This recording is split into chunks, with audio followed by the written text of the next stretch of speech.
Assalamualaikum warahmatullahi wabarakatuh.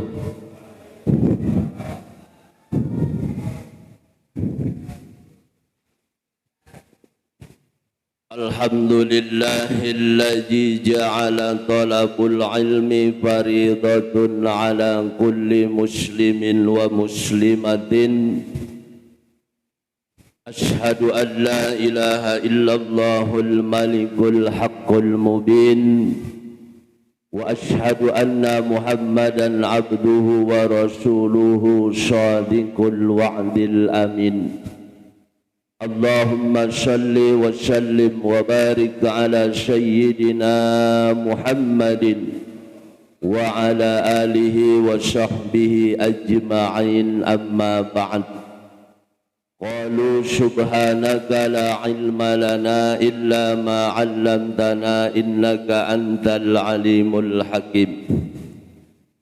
Yang sama-sama kita hormati Ketua DKM Masjid At-Taqwa Bapak Haji Burhanuddin beserta segenap jajaran pengurus DKM, para hadirin jamaah yang sama-sama kita semua tentu mengharap ridho Allah Subhanahu wa ta'ala. Bersyukur pada malam hari ini Allah pertemukan kembali di majlis yang mulia ini dalam rangka thalabul ilmi. Mudah-mudahan kita semuanya mendapatkan ridho dan juga berkah dari Allah Subhanahu wa ta'ala. Salawat dan salam semoga tercurah dan terlimpah kepada baginda Rasulullah Nabi besar Muhammad sallallahu alaihi wasallam beserta seluruh keluarga dan para sahabat-sahabatnya.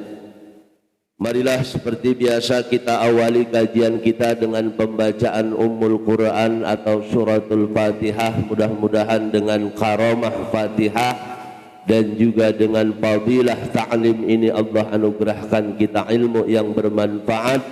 Allah berikan kita kesehatan lahir dan batin.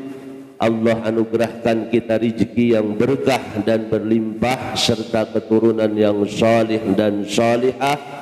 Semua urusan-urusan kita diberikan mudah oleh Allah Subhanahu wa ta'ala. Puncaknya kita mohon kepada Allah mudah-mudahan kita kelak diwafatkan dalam keadaan husnul khatimah. Ala hadhihi niyyah wa ala kulli niyatin salihah. Al-Fatihah. A'udzu billahi minasy syaithanir rajim. Bismillahirrahmanirrahim. Alhamdulillahi rabbil alamin arrahmanir rahim maliki yaumiddin. Iyyaka na'budu wa iyyaka nasta'in ihdinas siratal mustaqim siratal ladzina an'amta 'alaihim ghairil maghdubi 'alaihim waladdallin.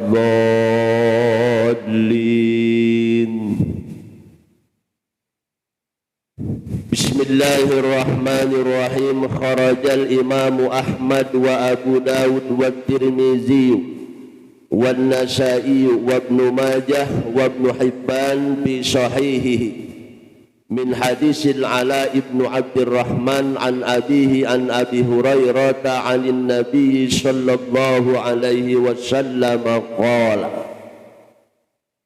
Diriwayatkan dari Imam Ahmad, Imam Abu Dawud, Imam Tirmizi, Imam Nasa'i, Imam Ibnu Majah, Imam Ibnu Hibban fi sahihihi di dalam kitab sahih mereka min hadisil Ala ibni Abdurrahman, dari hadis yang diriwayatkan oleh Al-Ala bin Abdurrahman an abihi, dari bapaknya yaitu Abdurrahman, an Abi Hurairah radhiyallahu anhu, dan dari sahabat Abu Hurairah yang juga namanya Abdurrahman ibnu Sakhar, anin Nabi sallallahu alaihi wasallam qala, dan dari Nabi sallallahu alaihi wasallam,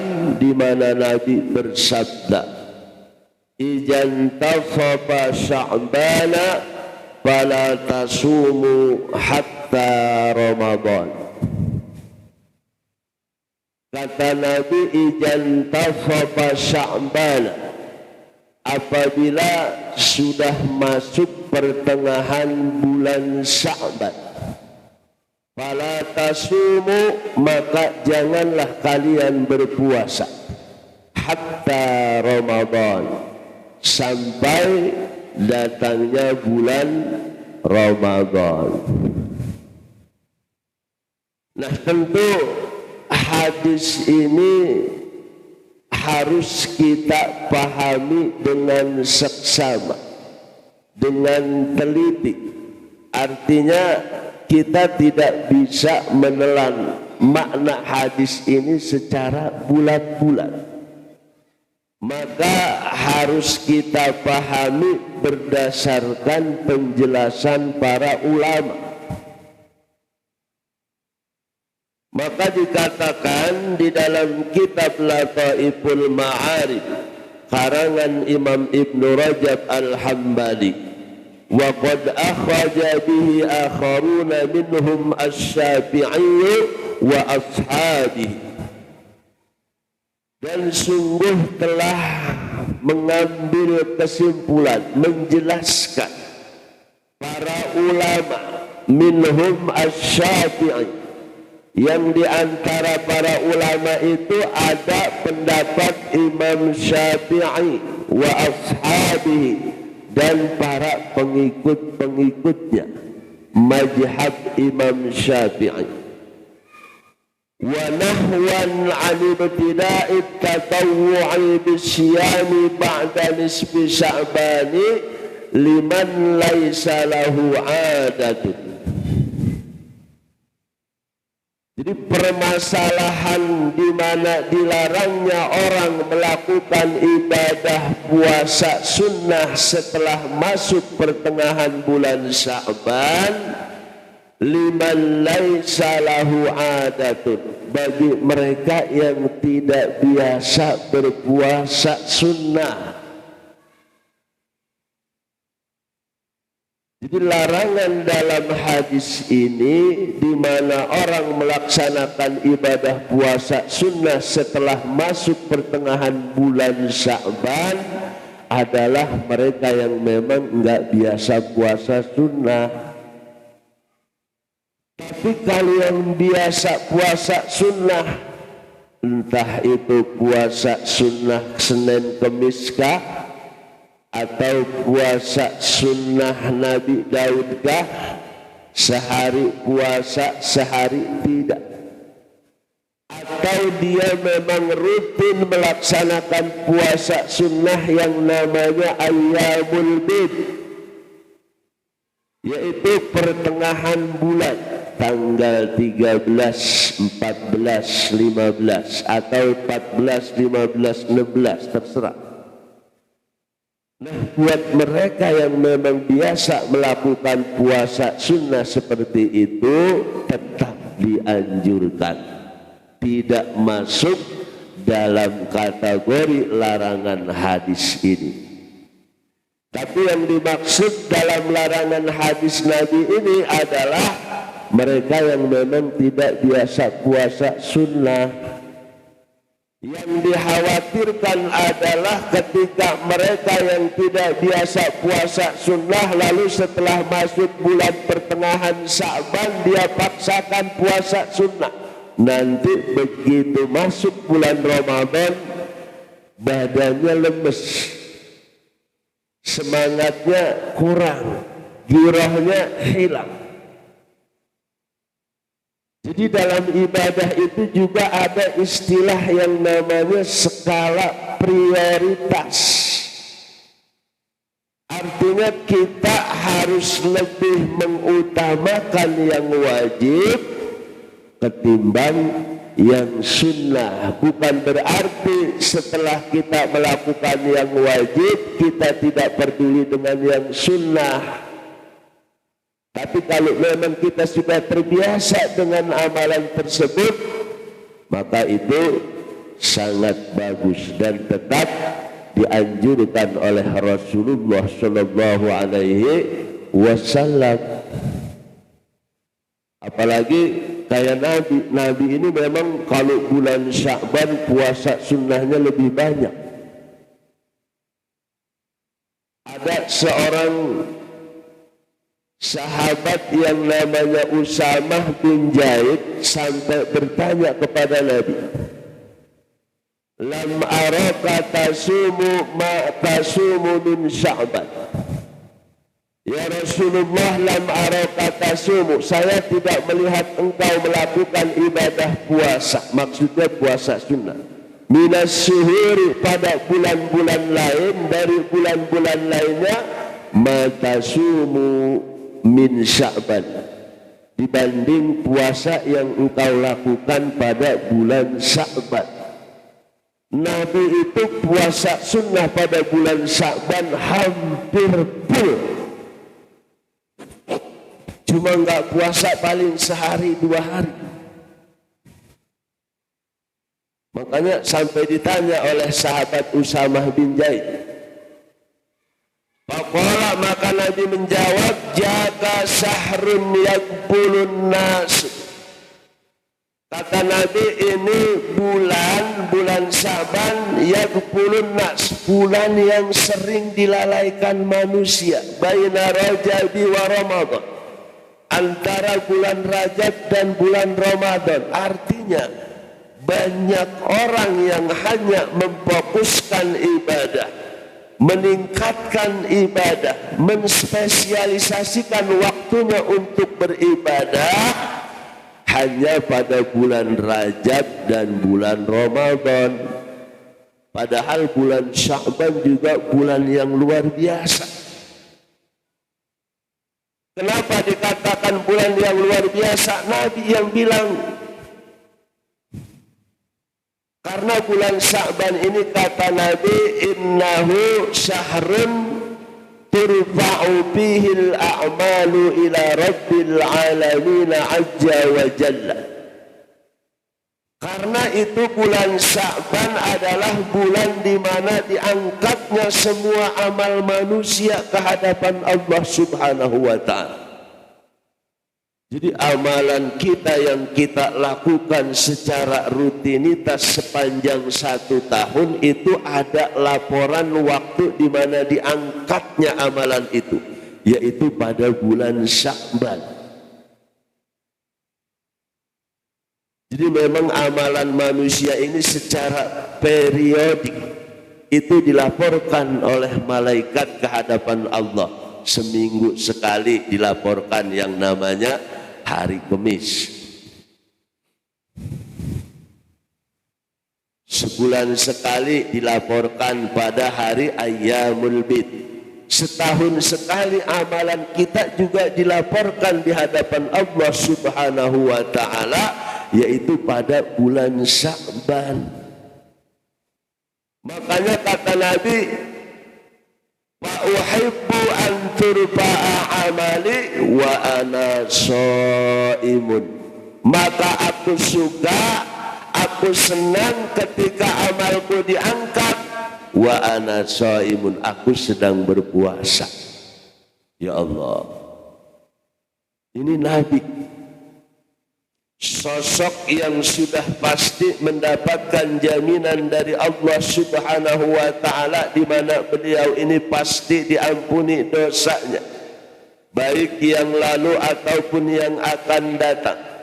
Pasti Allah akan tempatkan beliau di tempat yang mulia di surganya nanti. Pun demikian, Rasulullah tidak pernah terlena dengan janji Allah. Bahkan Rasulullah malu ketika Allah janjikan dengan tempat yang mulia, tetapi dia tidak meningkatkan ibadahnya kepada Allah Subhanahu wa ta'ala. Ya Allah, luar biasa. Jadi hampir sebulan penuh Nabi melakukan puasa sunnah pada bulan Sya'ban dibandingkan bulan-bulan lainnya. Justru Nabi lebih banyak berpuasa sunnah pada bulan Sya'ban. Itu bagi yang biasa. Tapi kalau bagi yang enggak biasa tadi, ijan tasofa Sya'ban, apabila masuk pertengahan bulan Sya'ban, fala tasumu, maka janganlah kalian berpuasa sunnah hatta Ramadan, sampai masuk bulan Ramadan. Khawatir kalau kita tidak biasa lalu kita paksakan, begitu datang bulan Ramadan kita udah loyok duluan. Beda dengan orang yang memang sudah biasa.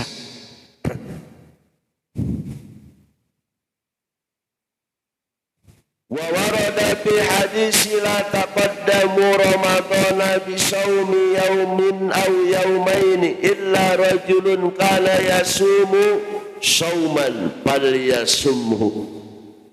Dan ada lagi di dalam hadis, yang hadis ini muttafaqun alaih, diriwayatkan oleh Imam Bukhari dan juga Imam Muslim, di mana Rasulullah sallallahu alaihi wasallam bersabda, la taqaddamu ramadhana, janganlah kalian mendahului bulan Ramadan, bisaumi yaumin aw yaumaini, dengan melakukan puasa 1 hari atau 2 hari, illa rajulun kana yasumu sauman falyasumhu, kecuali orang yang memang biasa berpuasa, falyasumhu, maka silahkan lanjutkan puasanya.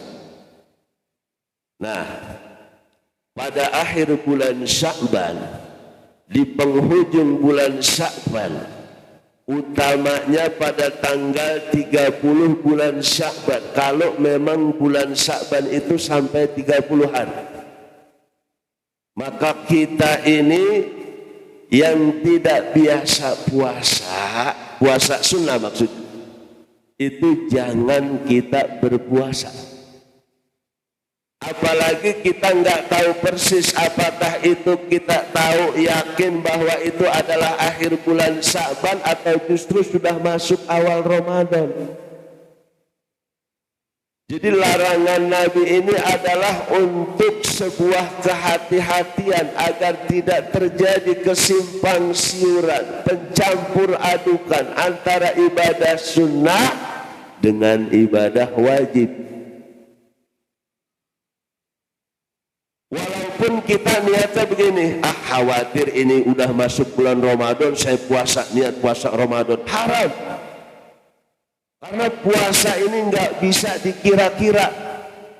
Yang namanya puasa ini tidak bisa diperkirakan oleh pikiran kita, tapi harus melalui pembuktian secara ru'yah. Sumu li ru'yatihi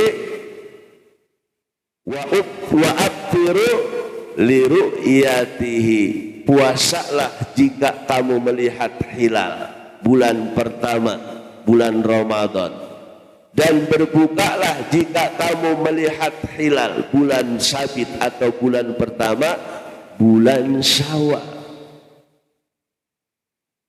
Jadi prinsip orang untuk melakukan ibadah puasa itu harus dengan ru'yah, melihat dengan mata kepala langsung, bukan dengan kira-kira.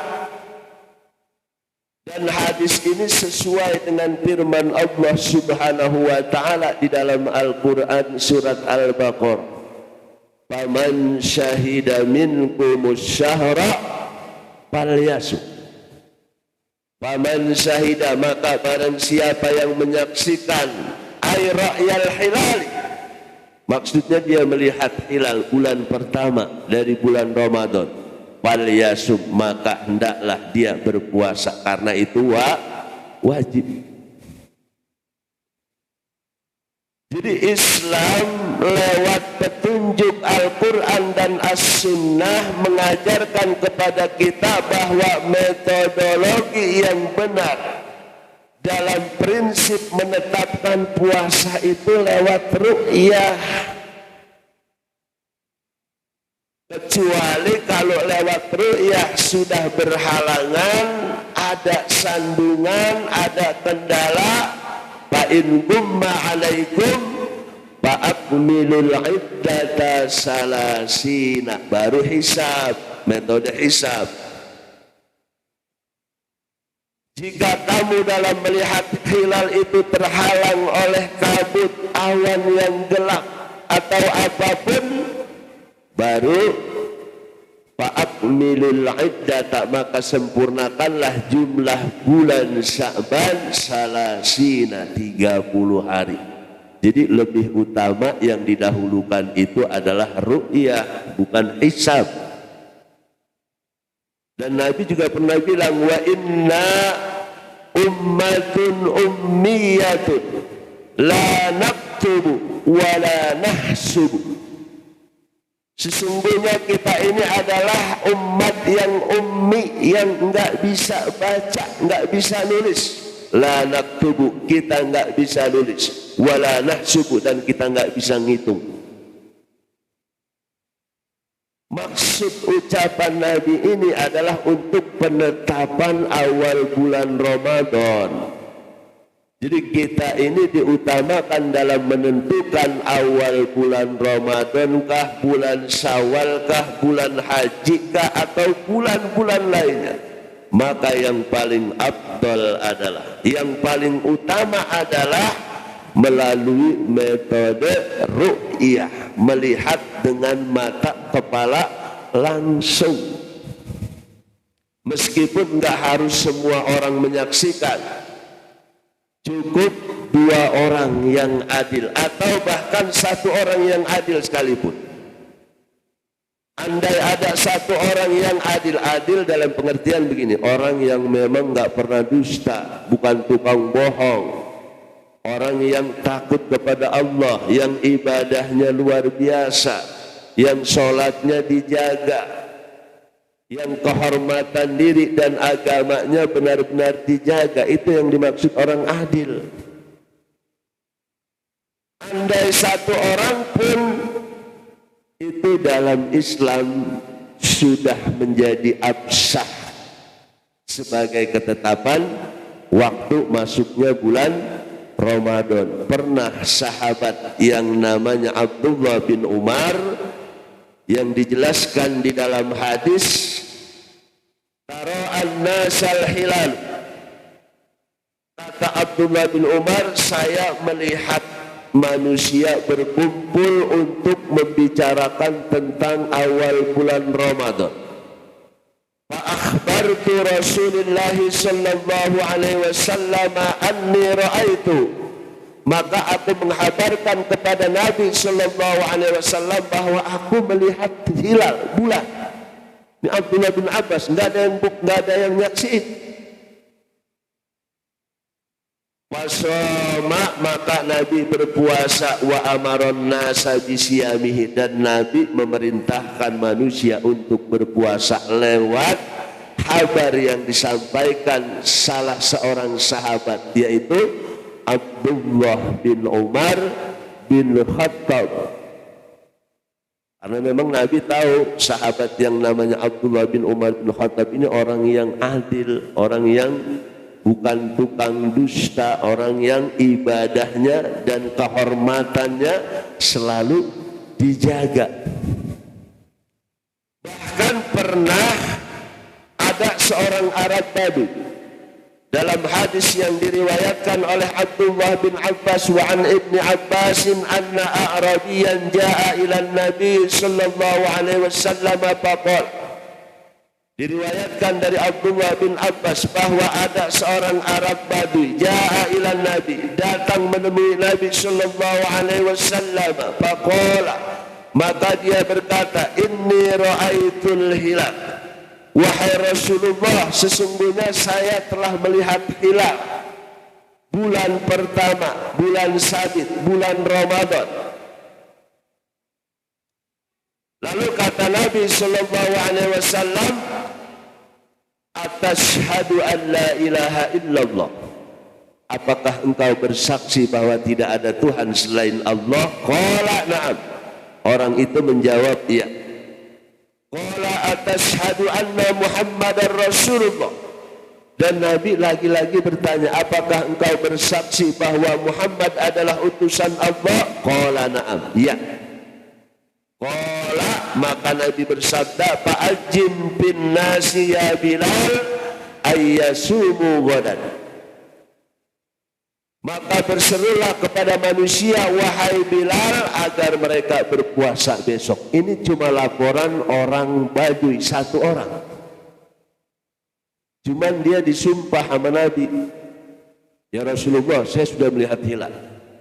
Sama Nabi ditekesin, apakah kamu bersaksi bahwa tidak ada Tuhan selain Allah? Ya. Dan apakah engkau bersaksi bahwa Muhammad adalah utusan Allah? Iya. Setelah orang itu bersumpah, berikrar di hadapan Nabi, Nabi bilang sama Bilal, fa'azzin ya Bilal bin nasi ayyasumu ghadan. Maka berserulah wahai Bilal kepada manusia agar puasa besok hari. Jadi memang ada ikhtilaf di kalangan para ulama tentang penetapan awal bulan Ramadan.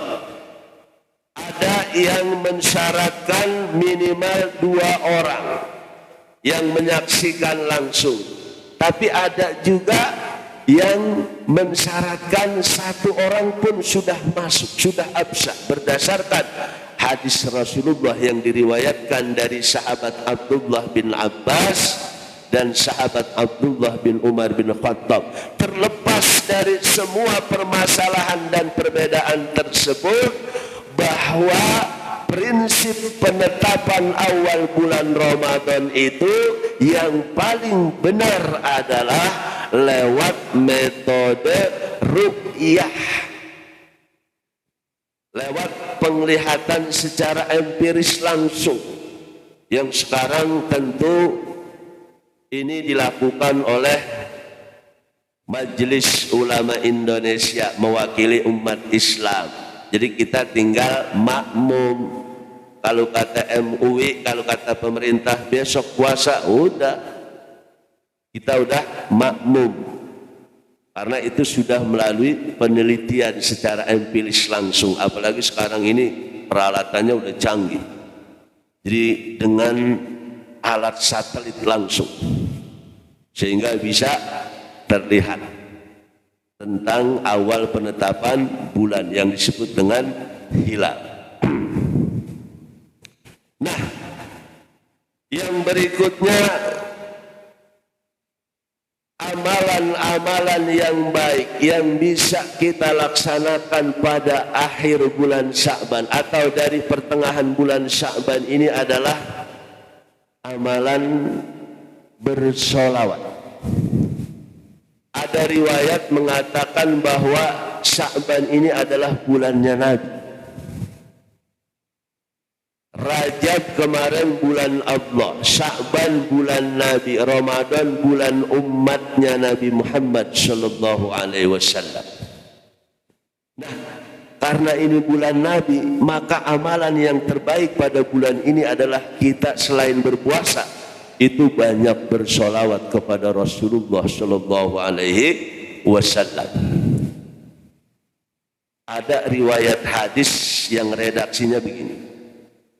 Meskipun ini hadis dhaif, jadi saya sampaikan karena kita Islam itu harus fair. Ini hadisnya dhaif, tapi kita sampaikan ini semata-mata lil fadailil a'mal, untuk keutamaan amal ibadah. Ada satu hadis yang redaksinya berbunyi, innallaha khalaqa bahran min nurin tahtal arsy. Innallaha, sesungguhnya Allah, khalaqa bahran, telah menciptakan lautan, min nurin, yang lautan itu terbuat dari cahaya, tahtal arsy, lautan yang terbuat dari cahaya itu ada persis di bawah arsy. Wa khalaqa malakan lahu janahani, dan Allah juga menciptakan seorang malaikat yang punya 2 sayap. ahaduhuma fil masyriqi, salah satu sayapnya menutupi dunia bagian timur, bumi bagian timur. Wal akharu fil maghribi, dan sayap sebelahnya lagi menutupi bumi bagian barat. Wa ra'suhu tahtal arsy, kepala malaikat ini persis berada di bawah arsy. Yang tadi punya sayap dua, yang satu sayapnya menutupi bumi bagian timur, satu lagi menutupi bumi bagian barat. Wa ra'suhu tahtal arsy, kepala malaikat ini persis berada di bawah arsy. Wa rijlahu tahtal ardis sabi'ati, dan kaki malaikat ini ada di bumi lapis yang ketujuh, paling bawah. Masya Allah, kayak apa itu malaikat? Jadi palanya tepat berada di bawah arsy, kakinya menancap di bumi lapis yang paling bawah, yang ketujuh. Fa'idha sholla abdun bi sya'bani, apabila bersolawat seorang hamba umat Nabi Muhammad bi sya'bani, pada bulan Sya'ban, amarallah tilkal malaku ayyughammisa fi tilkal bahri, Allah perintahkan malaikat tadi untuk menceburkan dirinya pada lautan yang terbuat dari cahaya yang ada di bawah arsy tadi. Setelah malaikat itu menyelupkan badannya, menyelamkan badannya di lautan tadi, lalu dia bangun. Setelah dia bangun, dia gibas-gibaskan sayapnya. Ketika dia gibas-gibaskan sayapnya, keluar setiap tetesan-tetesan dari selak-selak sayapnya, air atau cahaya. Dan setiap tetesan cahaya yang keluar dari tetesan sayapnya itu Allah ciptakan sebagai malaikat-malaikat baru, yang semuanya memohon ampun kepada mereka yang bersolawat pada bulan Sya'ban. Ya Allah, ini luar biasa. Karena memang sholawat itu amalan yang luar biasa. Dan saya sering sampaikan, pahalanya sholawat ini, satu sholawat 10 derajat kebaikan Allah berikan, 10 dosa Allah hapuskan. Allah angkat derajat kita, satu sholawat. Kemudian juga Allah kabulkan apa yang menjadi keinginan kita. Dan sholawat ini nggak seperti doa. Artinya apa? Kalau doa itu banyak syaratnya. Kita harus khusyuk dalam berdoa, hati kita harus khusyuk. Tapi kalau sholawat, andai kata sholawat ini kita lakukan sambil naik motor, sambil ngapain aja, itu pasti Allah balas. Ma min ahadin yusallimu alayya illa ruddallahu alayya ruhi. Tidaklah setiap orang yang bersolawat kepadaku melainkan Allah kembalikan rohku untuk menjawab salam orang yang bersolawat kepadaku. Jadi amalan yang terbaik pada bulan Sya'ban ini selain puasa itu solawat, istighfar, termasuk menuntut ilmu. Ini ada dalam kitab Lataiful Ma'arif juga. Wa qad nassal a'immatul arba'atu anna talabul ilmi fi Sya'ban afdalu min sholatin nafilati. Wa qad nassal a'immatul arba'ah, sungguh telah menetapkan imam yang 4, yaitu Imam Syafi'i, Imam Malik, Imam Hanafi, dan Imam Ahmad bin Hanbal. Anna talabul ilmi, bahwasanya menuntut ilmu, ini yang sekarang kita lakukan, afdalu min sholatin nafilati, itu lebih utama dari sholat sunnah. Wassolatu afdalu min siyamil mutatawwu'i bihi, dan sholat sunnah itu lebih utama dari puasa sunnah. Fayakunul ilma afdalu minas siyami bitariqil ula, maka jadilah ilmu itu lebih utama dari puasa dan sholat sunnah, dengan jalan yang pertama tadi, bahwa nuntut ilmu itu lebih baik dari sholat lebih baik dari puasa. Berarti nuntut ilmu lebih baik dari puasa dan sholat sunnah. Fa innal ilma misbahun yustaba'u bihi bi julmatil jahli wal hawa. Fa innal ilma, karena sesungguhnya ilmu, misbahun, penerang, lampu, yustaba'u bihi, yang menerangi pijilli, pada pijulmati, pada kegelapan, wal jahli, kebodohan, wal hawa, dan hawa nafsu. Kita ibadah sehebat apapun yang kita lakukan, kalau tidak didasari dengan ilmu, gak ada apa-apanya.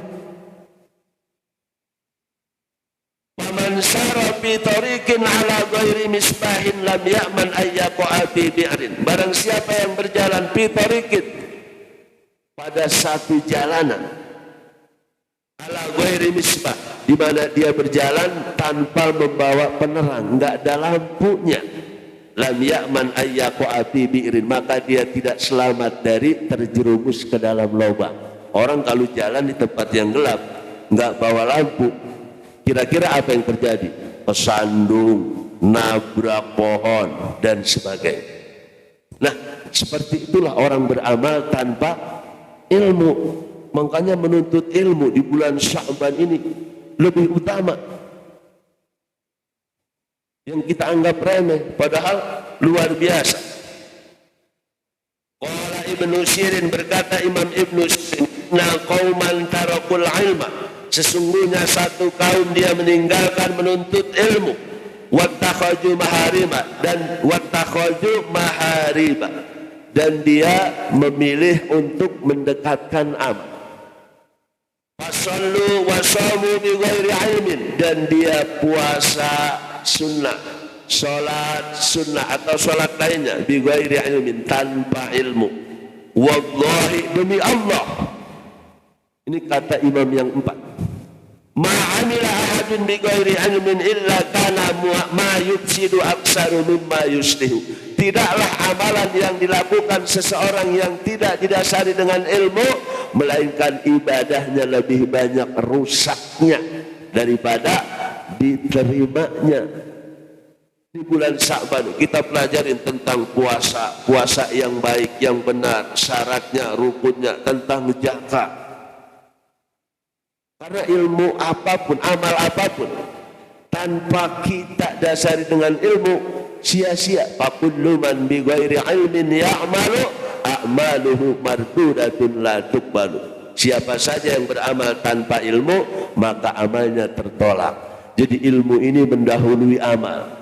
Ilmu lah yang membimbing amal, dan ilmu menjadi penentu diterima atau tidaknya sebuah amal. Makanya dikatakan oleh imam yang 4, menuntut ilmu itu lebih utama dari puasa sunnah dan sholat sunnah. Makanya perbanyaklah kita menuntut ilmu, terutama ilmu tentang ibadah yang berkaitan dengan puasa, yang berkaitan dengan zakat, dan ibadah-ibadah lainnya, agar ibadah kita diterima oleh Allah Subhanahu wa ta'ala. Al-Fatihah. A'udzu billahi minasyaitonir rajim. Bismillahirrahmanirrahim. Alhamdulillahi rabbil alamin, arrahmanir rahim, maliki yaumiddin. Iyyaka na'budu wa iyyaka nasta'in. Ihdinas siratal mustaqim, siratal ladzina an'amta 'alaihim ghairil maghdubi 'alaihim waladdallin. Allahumma salli wa sallim ala sayyidina Muhammadin bil awwalin wal akhirin wa sallim wa radiyallahu tabaraka wa ta'ala wa an kulli sahabati rasulillahi ajma'in. Bismillahirrahmanirrahim. Alhamdulillahi rabbil alamin. Allahumma salli ala sayyidina Muhammadin wa ala alihi.